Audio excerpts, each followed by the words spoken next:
ఓ మంచి పని చేసేటప్పుడు ఎవరు ఎన్ని చెప్పినా వినకు. నీకు నచ్చింది చెయ్యి.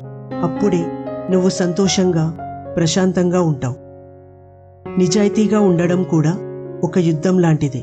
యుద్ధంలో ఒంటరిగా నిలవడం ఎంత కష్టమో, సమాజంలో నిజాయితీగా ఉండడం కూడా అంతకన్నా ఎక్కువ కష్టం. ఎదగాలంటే ఒదిగి ఉండడం నేర్చుకోవాలి. గెలవాలంటే ఓటమిని ఒప్పుకోవడం నేర్చుకోవాలి. సర్దుబాటు లేనిదే జీవితంలో ఏదీ సంపూర్ణం కాదు.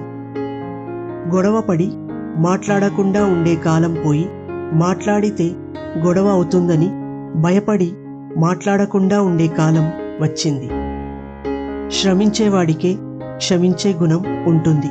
పెట్టేవాడికే మనల్ని తిట్టే హక్కు ఉంటుంది. తగ్గితే తప్పు లేదు. ఆ క్షణం మౌనం కంటే గొప్పది లేదు. భవిష్యత్తు అనేది ఎప్పుడూ ప్రశ్న లాంటిదే. దానికి సమాధానం నీ తెలివి, నీ ధైర్యం మీదే ఆధారపడి ఉంటాయి.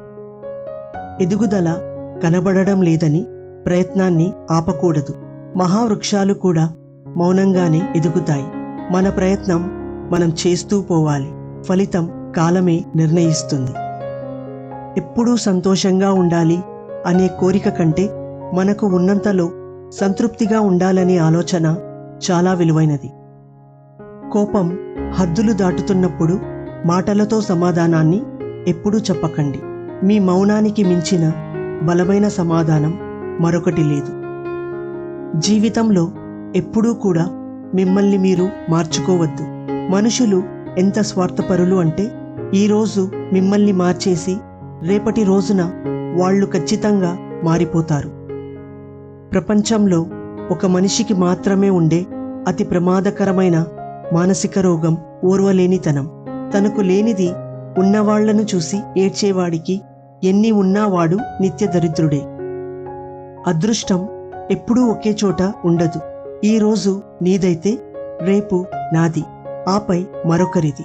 కాబట్టి నమ్మాల్సింది అదృష్టాన్ని కాదు, మన కష్టాన్ని మనం నమ్ముకుంటే బాగుపడతాం.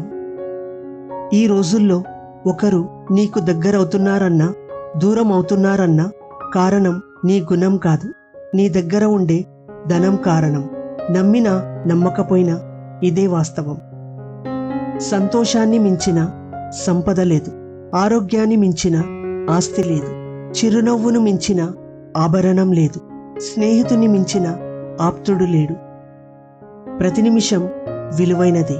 విలువగా వాడుకుంటే అది నీ విలువను పెంచుతుంది. వృధా చేస్తే నీకు తెలియకుండా నిన్ను దిగజారుస్తుంది. ప్రతి ఒక్కరికి బాధ అనేది ఉంటుంది, కానీ అది చూపించే విధానం వేరుగా ఉంటుంది. కొంతమంది గుండెల్లో దాచుకుంటారు, మరికొంతమంది నవ్వులో దాచుకుంటారు. చెప్పినా చెప్పకపోయినా ఒకరి బాధను అర్థం చేసుకున్నవారు ఆత్మీయులు అవుతారు.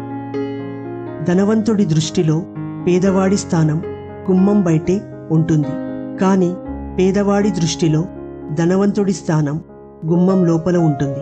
ఎందుకంటే పేదవాడి సంస్కారం డబ్బులో ఉండదు, గుణంలో ఉంటుంది. కింద పడడం ఒక విధంగా మంచిదే. మన స్థాయి ఏంటో తెలుస్తుంది. ఇంకా పైకి లేపడానికి ముందుకు వచ్చే చేతులను బట్టి సొంతవారు ఎవరో పరాయి వారు ఎవరో కూడా తెలుస్తుంది. లోకులు తొందరగా నిందిస్తారు లేదా తొందరగా అభినందిస్తారు. అందుకని ఇతరులు అనే మాటలను పెద్దగా పట్టించుకోవద్దు.